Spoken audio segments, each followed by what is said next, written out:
বিসমিল্লাহির রহমানির রহিম। আসসালামু আলাইকুম। আশা করি যে যেখানে আছেন আল্লাহ তাআলার অশেষ রহমতে অনেক অনেক ভালো আছেন। আজকে আপনাদের সাথে শেয়ার করব মাছ ভাজার একটি টিপস, যে টিপসটা ফলো করলে যে কোনো হাঁড়িতে মাছটাকে ভাজতে পারবেন, কোনোভাবেই লেগে যাবে না, ভেঙে যাবে না অথবা নষ্ট হবে না। তো আশা করি রেসিপি ভালো লাগবে। প্রথমে আমি এখানে মাছ নিয়েছি, যে কোনো মাছ নেওয়া যাবে। এখানে আমি কই মাছ নিয়েছি। প্রথমেই যেভাবে আমরা মাছ ভাজি, লবণ, হলুদ, মরিচ দিয়ে মাখিয়ে নিতে হবে। তো খুব ভালোভাবে মাখিয়ে নিয়েছি আমি। এখন একটা মাছ ভেজে দেখাচ্ছি যে কোনো হাঁড়িতে, মানে আমি এই হাঁড়িটাতে মাছ ভাজি না কখনো। এই হাঁড়িটাতে আমি তেল গরম করে নিয়েছি। মাছ ভাজার প্রথম টিপসটা হচ্ছে, যে কোনো হাঁড়িতে আপনি ভাজেন না কেন তেলটাকে খুব ভালোভাবে গরম করতে হবে।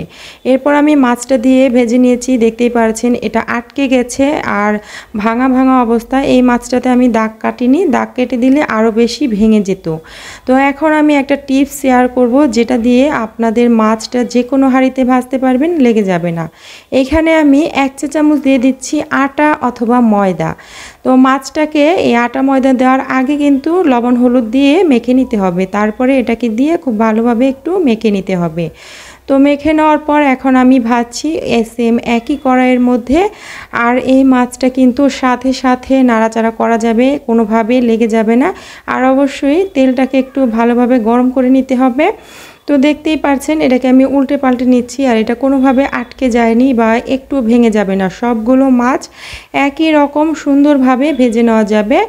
তো এখন আমি দেখাবো অন্য হাঁড়িতে, মানে যে কোনো হাঁড়িতে এইভাবে করে ভাজতে পারেন। এই হাঁড়িটাতে আমি কখনো মাছ ভাজি না বা বেশি রান্না করি না। এটাতে আমি কেক বেক করি। যারা আমার ভিডিও দেখেন তারা কিন্তু দেখে থাকবেন যে এই হাঁড়িটাতে আমি সবসময় কেক তৈরি করি, কেক বেক করি। তো এই হাঁড়িটাতেও আমি মাছ ভেজে দেখাচ্ছি। এই মাছটা কিন্তু একটু আটকে যায়নি, আমি সাথে সাথে নাড়াচাড়া করছি আর এটাকে উল্টে পাল্টে ভেজে নিচ্ছি। তো একইভাবে আমি মাছ ভেজে নিচ্ছি। তো আপনারা যে কোনো হাঁড়িতে এই টিপসটা ফলো করলে কিন্তু নন স্টিকি প্যানের মতো মাছগুলো ভাজতে পারবেন। মাছ ভাজার অনেকগুলো টিপস আছে, সেইগুলোর মধ্যে এই টিপসটা হচ্ছে সবচেয়ে সেরা। কোনো ঝামেলা করতে হয় না, জাস্ট একটা উপকরণ দিলেই মাছগুলো সুন্দরভাবে ভেজে নেওয়া যায়। যাদের মাছ ভাজতে গেলে একটু সমস্যা হয়, মাছগুলো ভেঙে যায় অথবা আটকে যায়, তাদের জন্য এই টিপসটা সবচেয়ে সেরা। তো মাছগুলোকে আমি তরকারিতে দিয়ে দিচ্ছি, আর আমি গ্যারান্টি দিয়ে বলতে পারি এই মাছ ভাজা দিয়ে যে তরকারিটা রান্না করেন না কেন, তরকারির স্বাদটা আগের তুলনায় অনেক বেশি ভালো আসবে।